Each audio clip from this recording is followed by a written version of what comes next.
After just 4 days of leaving without a word, I was horrified to discover my wife had been secretly hooking up with another man at a hotel. I rushed to the hotel to explain why I'd vanished without notice, but when she saw me, she looked terrified. I froze in shock. Thinking she was still angry, I immediately apologized. Yet she pulled over the man she'd been getting cozy with and declared this man to be her husband. Without identification, security promptly escorted me out of the hotel banquet hall. To prove I wasn't lying, I stubbornly insisted the hotel retrieve the surveillance footage from 4 days prior. But then I realized the cameras had only captured her alone. I could only explain that I'd been waiting outside the entire time. It turned out that 4 days earlier, while retrieving luggage at the hotel entrance, I suddenly noticed one suitcase was missing. It contained crucial documents needed for a meeting. Without time to inform my wife, who was checking in, I hailed a taxi and rushed back to Berlin Airport, dozens of kilometers away. I tried calling my wife in the taxi, but my phone had no signal. Worse still, as the taxi sped along, a refrigerator suddenly fell from a truck ahead. The driver swerved to avoid it, sending the car careening into the adjacent river. The head impact knocked me unconscious instantly. Fortunately, the female driver remained calm under pressure. She smashed the driver's window and rear windshield, successfully dragging me out while I was unconscious. But upon seeing I was receiving medical attention, she quietly left the scene to avoid liability. When I finally regained consciousness, the doctor informed me I had been unconscious for 4 days. The head injury left me remembering only that I was a biology PhD who had traveled to Berlin with my wife for an academic conference. Beyond that,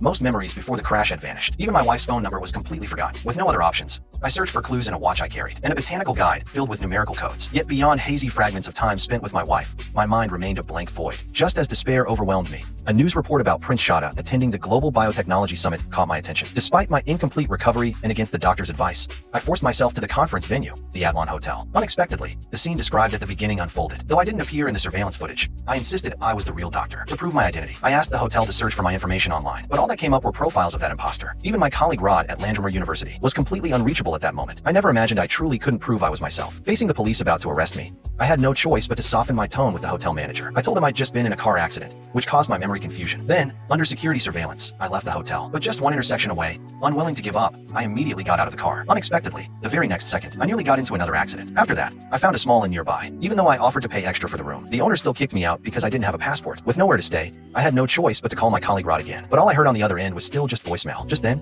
I spotted a familiar vehicle across the square. After careful observation, I quickly confirmed. It was the SUV that had nearly hit me earlier. Could someone be following me? To test my suspicion, I